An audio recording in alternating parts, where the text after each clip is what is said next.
Speaking of Mr. Feinberg, he's been rumored to be in the running for any number of positions. Do we have any more clarity on what that position might be, and help us understand the novelty of what he's laid out in his disclosure? Sure. So we do know a little bit more. So Stephen Feinberg, who, as you remember, is CEO of Cerberus, which I particularly like because it's named for the three-headed dog. Yes, the three-headed beast that guards the gates of hell. Feinberg is, the role is sort of shifting, and he doesn't have it yet. But what it might be is a role that takes a look at trimming the fat at the Defense Department. And that is interesting because Cerberus is a really big federal contractor. It's the 17th biggest contractor for the U.S. Army, and that's because they have holdings like DynCorp, which had the contract to train Iraqi police. Don't forget, Cerberus is also the huge gun manufacturer, so they sell guns as well. And they also train special forces, different holding. That is potentially a conflict, as Zach Miter and I report on, and what Caleb Melby is so good at writing about. And he seems to think that he might be able to keep his Cerberus holdings while also possibly having this role. Yeah, how would he do that, Caleb? Just give us a sense of what sources have said he might do or is weighing doing.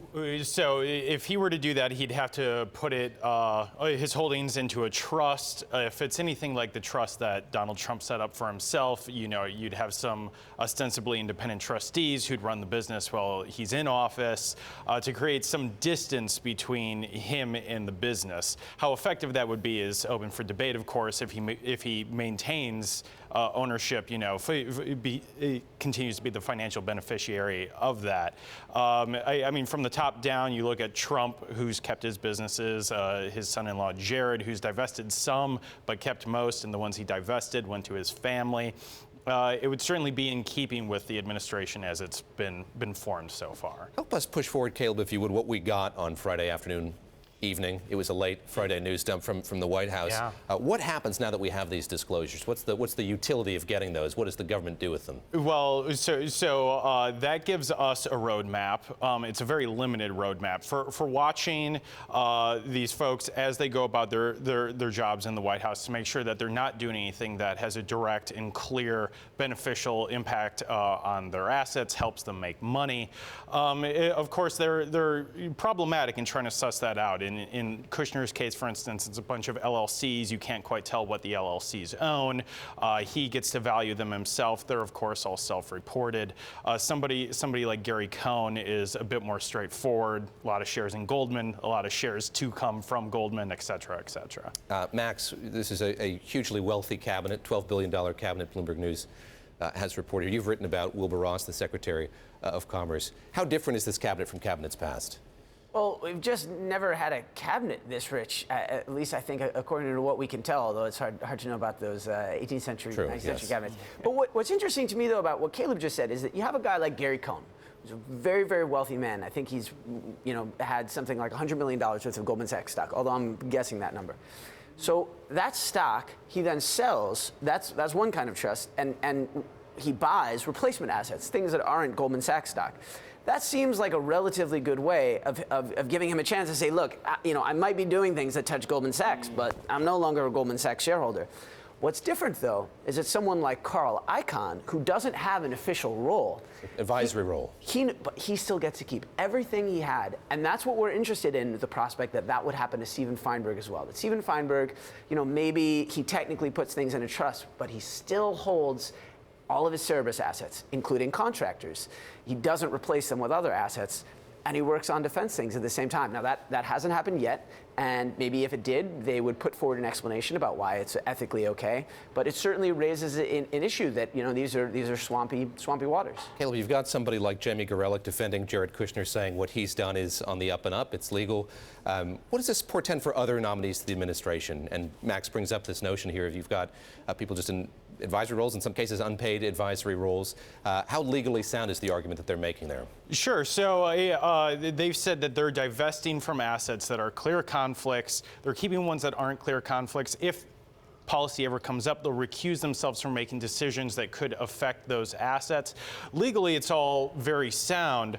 However, the assets are so sprawling in both Feinberg's case and Kushner's case that there's a real present possibility that they will have to recuse themselves from decisions. And, you know, in a White House where so much of the communication's informal, it's, you know, Trump and his family a lot of the time and his closest allies. It'll be interesting to see whether or not we can suss that out, whether we can trust those boundaries. On that note, how fully formed is the legal groundwork? Our colleague Lindsay Rupp wrote a piece about a book that Ivanka Trump is going to release on women who work. I think that's the title of the book, and we don't know where the money from that is going to go.